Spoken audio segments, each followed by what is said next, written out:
Hello everyone, welcome to study Gloss. आज हम एक बहुत ही इंपॉर्टेंट टॉपिक, एक करंट अफेयर अपडेट के ऊपर बात करेंगे which is about crypto currencies. Basically एक पार्लियामेंट्री पैनल है जिसको हेड कर रहे हैं हमारे former minister of state for finance Jayant Sinha ji. Jayant Sinha आजकल एक पार्लियामेंट्री पैनल को हेड कर रहे हैं। उस पैनल के आगे आरबीआई के ऑफिशियल्स ने ये कहा है कि they are concerned about the crypto currency या impact of crypto currency on the economy that and how it can lead to dollarisation. कैसे क्रिप्टो करेंसी डॉलराइजेशन की तरफ लेके जा रही है इंडियन इकोनॉमी को, उसके बारे में आरबीआई भी कंसर्न है और गवर्नमेंट ऑफ इंडिया भी कंसर्न है। इसमें कंसर्न की बात क्या है समझाता हूँ, वही तो मेरा काम है। चलो पहले समझ लेते हैं डॉलराइजेशन होती क्या है। ठीक है, देखो, dollarisation is a term when the US dollar is used in addition और instead of domestic currency of the another currency. ठीक है, एक तरह से करेंसी सब्स्टिट्यूशन होता है।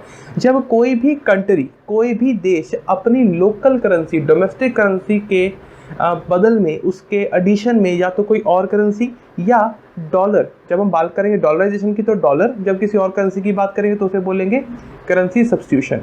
तो सिंस यहाँ पर हम बात डॉलराइजेशन की कर रहे हैं तो ऐसे ही कहेंगे कि जब कोई देश अपनी लोकल करेंसी को छोड़ के डॉलर का उपयोग करने लगता है या डॉलर में ज़्यादा ट्रस्ट दिखाने लगते हैं उसके सिटीजन्स, उसे बोलते हैं डॉलराइजेशन ऑफ द इकोनॉमी। ठीक है, डॉलराइजेशन तो समझ लिया, तो फिर इकोनॉमी को डॉलराइज करने में क्रिप्टो करेंसी का क्या हाथ है? ठीक है, वो भी समझते हैं। Cryptocurrency can lead to dollarisation of the economy, RBI officials to the parliamentary panel. ये न्यूज़ है। ठीक है, आगे देखते हैं। क्रिप्टो करेंसी कैन लीड, ये वही बात है, इसको मैंने मतलब टेक्स्ट में लिखा हुआ है। ठीक है, कि आरबीआई ने पैनल को, पार्लियामेंट्री पैनल को क्या स्टेटमेंट दी है। देखो, इस चीज़ को ना ध्यान से समझने की ज़रूरत है। उससे पहले एक इम्पॉर्टेंट अनाउंसमेंट, सिद्धांत सर एक नया कोर्स लेके आ रहे हैं। सिद्धांत सर भी अपनी वीडियोस में बताते रहते हैं, एनसीईआरटी का live course, best out of best. ठीक है, लाइव कोर्स, लाइव आपकी डाउट्स क्लियर होंगे, लाइव क्लासेस चलेंगी, मैं भी इकोनॉमी करवाऊंगा। सिद्धांत सर 1 जून से पॉलिटी शुरू कर रहे हैं, तो उसको जल्दी से जल्दी इनरोल करो इससे पहले कि प्राइसेस हाइक हों। ठीक है, बेनिफिट उठाओ यार। अगर 25% ऑफ चाहते हो तो एनसीईआरटी कोड यूज़ करना है। ठीक है, चलो आगे बढ़ते हैं। क्रिप्टो करेंसी होती क्या है? बड़ा सुनते रहते हैं न्यूज़ में, क्रिप्टो करेंसी, बिटकॉइन, इथीरियम, सो फलाना ढिमकाना, 100 तरह के कॉइन है ना, ADA, OMG, what ever what not. देखो, पर क्रिप्टो करेंसी है क्या, टेक्नोलॉजी क्या है, चीज़ क्या है? सरल भाषा में यार, पीयर टू पीयर नेटवर्क है। पीयर टू पीयर एक ब्लॉकचेन टेक्नोलॉजी है, उसके बारे में बात करेंगे।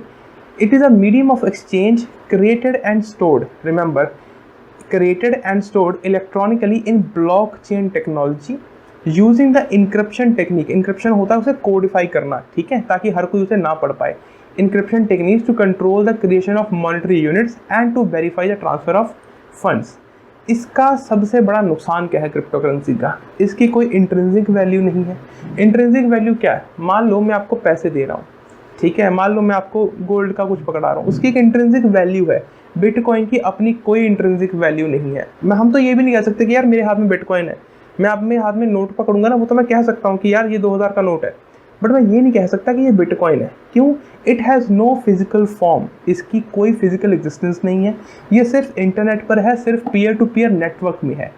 It is supply is not determined by the central bank and network is completely decentralised. इसकी सबसे बड़ी समस्या, देखो, कोई भी कंट्री में सबसे बड़ी समस्या किसी भी इकॉनमी की होती है इन्फ्लेशन। ठीक है, महंगाई। इन्फ्लेशन को कंट्रोल करना काम होता है आरबीआई का या उस देश के सेंट्रल बैंक का। सरल भाषा में हमारे केस में आरबीआई सेंट्रल बैंक है। तो जब आरबीआई का इसके ऊपर कंट्रोल ही नहीं है, ये सेंट्रलाइज ही नहीं है, इसकी डिमांड एंड सप्लाई को हम मैनेज ही नहीं कर सकते, तो फिर हम ओवरऑल मनी सप्लाई को कैसे मैनेज करेंगे? जब वो पॉसिबल नहीं होगा तो इसमें इन्फ्लेशन भी पॉसिबल नहीं है। ठीक है, और जब आप इसको कंट्रोल नहीं कर सकते, इसीलिए तो बिटकॉइन एकदम से आसमान छूता और एकदम से गिरता है। ठीक है, पीछे एक कॉइन था लूना करके एक क्रिप्टो कॉइन था, वो तो यकीन मानो कि एक दिन में within 24 hour time frame वो 24 घंटे में 100% से नीचे गिर गया। जो कॉइन 8 से 9 हज़ार रुपये का था, 2 रुपये का कॉइन रह गया था वो। इतनी वेरिएशन, इतना बड़ा घाटा इसीलिए तो संभव है। क्यों? क्योंकि इसके ऊपर किसी का कंट्रोल ही नहीं है, किसी बैंक का, किसी सरकार का जो उसको मैनेज कर सके। ये तो हुए इसके नुकसान की बात। ठीक है, पहले ये समझ लेते हैं कि काम कैसे करता है ना, एक सरल था, छोटा मोटा था, हमें कोई कंप्यूटर साइंस तो नहीं पढ़नी है, बट फिर भी आपको आइडिया हो। इसमें इंपॉर्टेंट चीज़ समझने वाली है peer to peer network. Peer to peer network आमतौर पर जब कोई वेबसाइट चलती है, जब कोई आप वेबसाइट लॉग इन करते हो या फिर कुछ भी इंटरनेट पर एक्सेस करते हो, उसका एक सर्वर होता है। इसका सर्वर नहीं होता। कैसे नहीं होता फिर, ये कैसे काम करता है? देखो, आप मान लो किसी कंप्यूटर से किसी वेबसाइट पर गए, वो वेबसाइट बैकएंड पर किसी सर्वर के ऊपर रन कर रही होगी, है ना। पर यहाँ पर क्या होता है, ये सभी कंप्यूटर्स नेटवर्क्स आपस में जुड़े होते हैं एक नेटवर्क से, और उन सभी कंप्यूटर्स में ये काम कर रहा होता है रेदर देन किसी एक पर्टिकुलर सर्वर पर। सरल भाषा में, बिल्कुल सिंपल लैंग्वेज में समझो। हमें ना देखो कंप्यूटर इंजीनियरिंग नहीं करनी है, बस इतना समझना है कि इसके पीछे एक सर्वर नहीं होता, इसमें क्या होता है, पीयर टू पीयर नेटवर्क होता है। मतलब पीयर टू पीयर भी सिंपल छोड़ो, पर्सन टू पर्सन नेटवर्क की, एक कंप्यूटर से दूसरे कंप्यूटर, उसी नेटवर्क में ये काम करता है। अब मान लो मैंने आपको बिटकॉइन सेंड करनी हो, आपको इथेरियम सेंड करना हो, या आपने मुझे करना हो, है ना, तो कैसे करेंगे? देखो, the request transaction is broadcasted to peer network consisting of computers known as nodes. जो उस नेटवर्क में कंप्यूटर्स होते हैं उसे नोड बोलते हैं, उसके लिए टर्मिनोलॉजी है। तो जो नोड्स हैं वो ट्रांजैक्शन को वैलिडेट करते हैं using the computational power they have. अब ये कंप्यूटेशनल पावर क्या होती है? अरे यार, जो उनके प्रोसेसर होते हैं, वो उसको वैलिडेट करते हैं, तो ठीक है, एल्गोरिथम लगाते हैं। एक बार वेरीफाई हो जाती है, तो वेरीफाई होने के बाद एक नया ब्लॉक क्रिएट होता है, ब्लॉक ऑफ डेटा, ठीक है, उसे बोलते हैं नया ब्लॉक या डेटा फॉर द लेजर। और जब ये नया ब्लॉक बन जाता है, वो ब्लॉक की चेन में ऐड हो जाता है, इसीलिए इसे ब्लॉक चेन बोलते हैं। समझे बात को? जब नई ट्रांजैक्शन होती है, सरल भाषा में समझ रहे हैं हम, जब नई ट्रांजैक्शन होती है तो ब्लॉक बनता है, और ब्लॉक जब जाके चेन में ऐड होता है उसे ब्लॉक चेन बोलते हैं, ठीक है। इससे सरल संभव नहीं है। चलो आगे बढ़ते हैं। इसका इतिहास क्या है क्रिप्टो करेंसी का? देखो यार, जैसे जैसे कंप्यूटर इवॉल्व हुए, नेटवर्क्स इवॉल्व हुए, इंटरनेट आया, इंटरनेट से भी अब तो हम 4G 5G तक पहुंचते जा रहे हैं। पर बिल्कुल स्टार्टिंग में 1983 में अमेरिकन क्रिप्टोग्राफर थे डेविड चामची, ठीक है। ये एक बहुत ही रिनाउंड पर्सनैलिटी है when it comes to computer world, ठीक है। तो इन्होंने ई कैश के बारे में डिस्कशन की थी, या उसकी खोज की थी कह लो सरल भाषा में।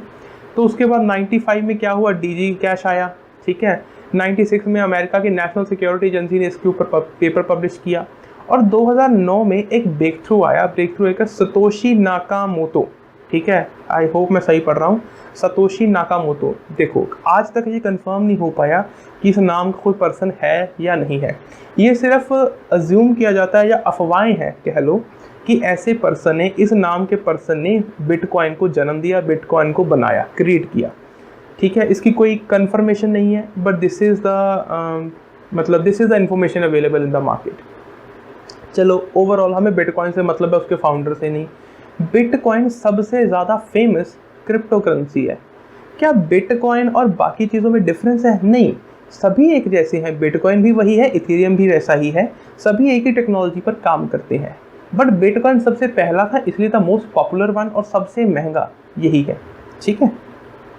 भारत में जो प्रमुख क्रिप्टो करेंसी एक्सचेंजेस हैं, जैसे BSE होती है ना, Bombay stock exchange, national stock exchange, ऐसे ही कुछ कंपनीज हैं, कुछ एक्सचेंजेस हैं जो क्रिप्टो करेंसी में डील करती हैं और क्रिप्टो करेंसी एक्सचेंज के रूप में काम करती हैं। जैसे WazirX सबसे पॉपुलर, CoinDCX, ठीक है, CoinSwitch, कुबेर, ऐसे बहुत से हैं, ठीक है।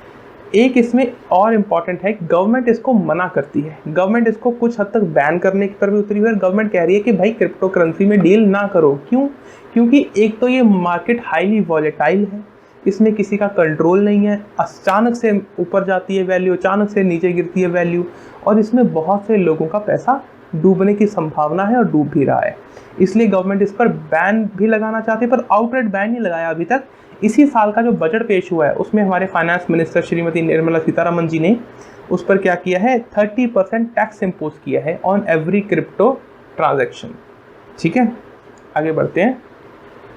हर चीज़ के कुछ फ़ायदे होते हैं, कुछ नुकसान भी होते हैं, तो क्रिप्टो के भी कुछ फ़ायदे होंगे, कुछ नुकसान होंगे। फ़ायदा क्या है इसका? सबसे बड़ा फ़ायदा है इसमें आइडेंटिटी थेफ्ट की संभावना नहीं है, फ्रॉड नहीं किया जा सकता।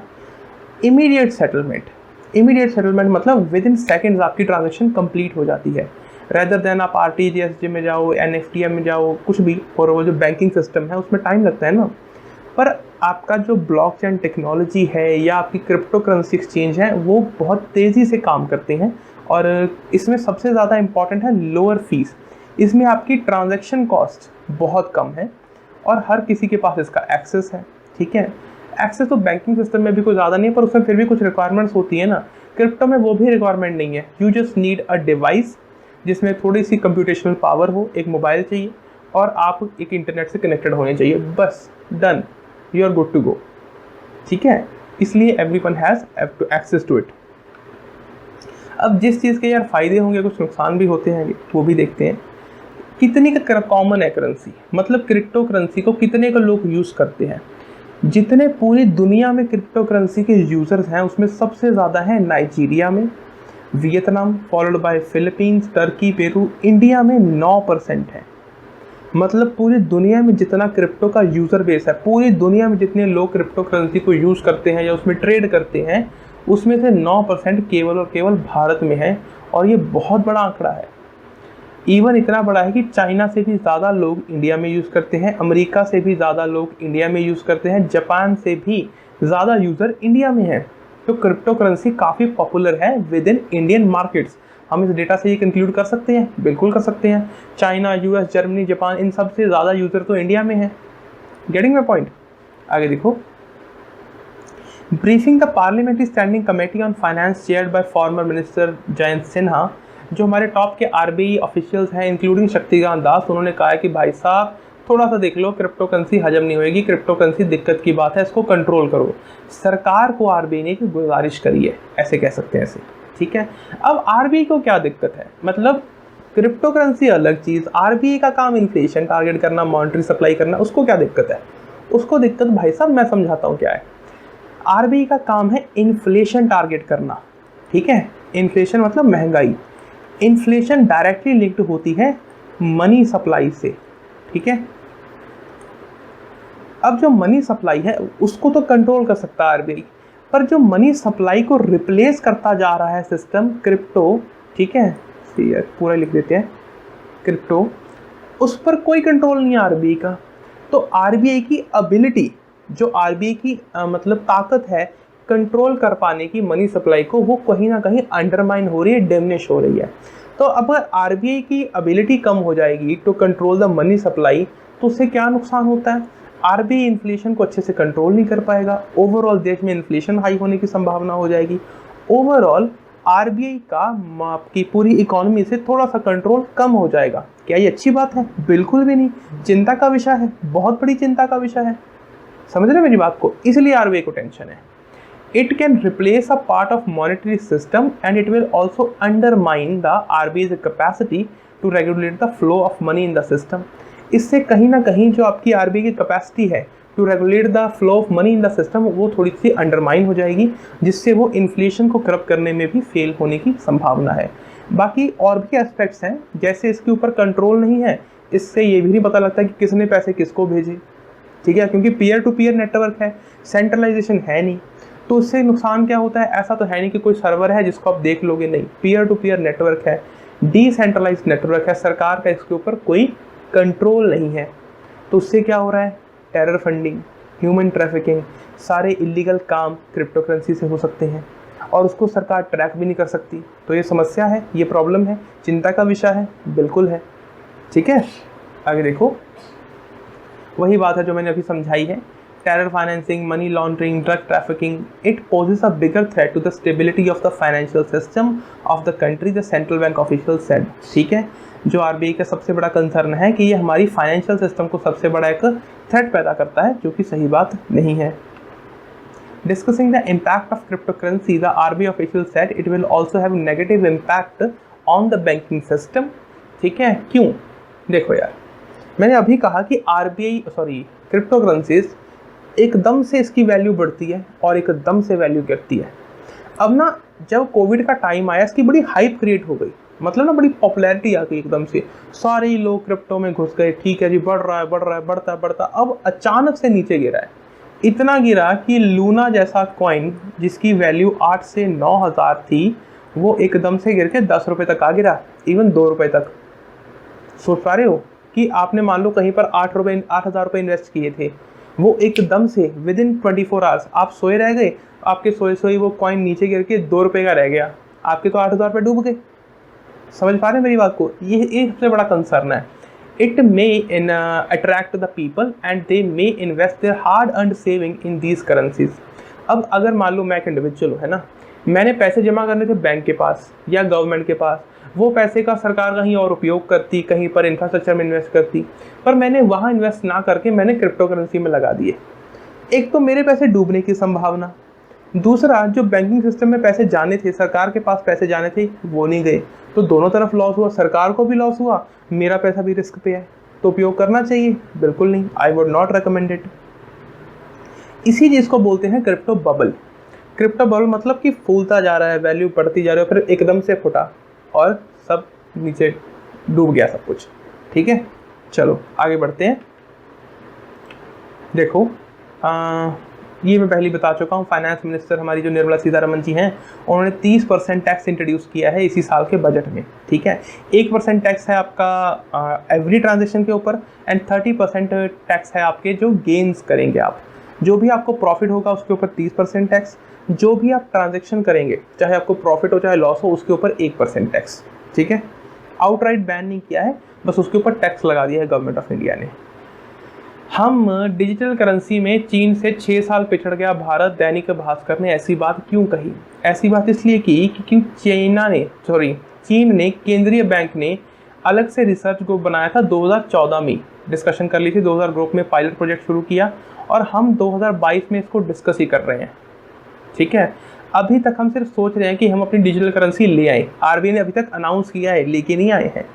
बट द थिंग इज कि we are lacking behind in the research, R&D में हम थोड़ा सा लैक कर रहे हैं, पर्टिकुलरली इन क्रिप्टो करेंसी। ठीक है, जब हम लैक करेंगे तो जाहिर सी बात है यार, इश्यूज बढ़ेंगी, कम थोड़ी होंगे। एल सल्वाडोर एक पहली कंट्री बनी है जिसने बिटकॉइन को as a legal tender, remember legal tender माना है, यानी अपनी करेंसी घोषित किया है। जैसे कि आमतौर पर हमारे यहाँ पर क्या है, ऐसा थोड़ी कह सकते हो कि सर ये बैंक में मेरे थोड़े से बिटकॉइन जमा कर लो, नहीं कह सकते ना। क्यों? बिटकॉइन की यहाँ पर कोई लीगल वैलिडिटी नहीं है। पर एल सल्वाडोर में क्या है, वहाँ पर आप कर सकते हैं, वहाँ पर आप बैंक में जाओ कि सर मेरे खाते में इतने से बिटकॉइन जमा कर दो, ये पकड़ो बिटकॉइन, मतलब मैं आपको फ़ोन से ट्रांसफ़र करता हूँ। क्यों? वहाँ पर ये लीगल टेंडर है, वहाँ पर हर जगह पर आप उनकी लोकल करेंसी या बिटकॉइन या कोई और बिटकॉइन, पर्टिकुलरली बिटकॉइन दे सकते हैं। क्यों? क्योंकि वहाँ की एक सरकार ने इसे एज अ लीगल टेंडर मान लिया है। आगे देखो, ओवरऑल जो हमने डिस्कशन की इसका कंक्लूजन क्या है? लगभग 15 से 20 मिलियन क्रिप्टो यूजर्स हैं जिनकी टोटल एसेट वैल्यूएशन $5.3 बिलियन तक है। 15 से 20 मिलियन क्रिप्टो यूजर्स, 1.5 से 2 करोड़ यूज़र इंडिया में हैं, जो कि एक बहुत बड़ी संख्या है। और उन्होंने जितना पैसा इन्वेस्ट किया हुआ है क्रिप्टो में, इट स्टैंड्स आउट लिटरली 5.34 या 5.5 बिलियन के आसपास। बहुत बड़ी रकम है, बहुत बड़ी रकम। ठीक है, तो इसमें नुकसान क्या है, इसका फ़ायदा या नुकसान क्या है? ओवरऑल ना, इतनी बड़ी मार्केट, इतना ज़्यादा पैसा गवर्नमेंट के कंट्रोल से बाहर है। ये पॉइंट है समझने वाला कि इतनी बड़ी रकम, लगभग $5.5 बिलियन सरकार के कंट्रोल से बाहर है। सरकार को नहीं पता कि ये कहाँ से कहाँ ट्रांजैक्ट हो रहे हैं, किसको भेजे जा रहे हैं।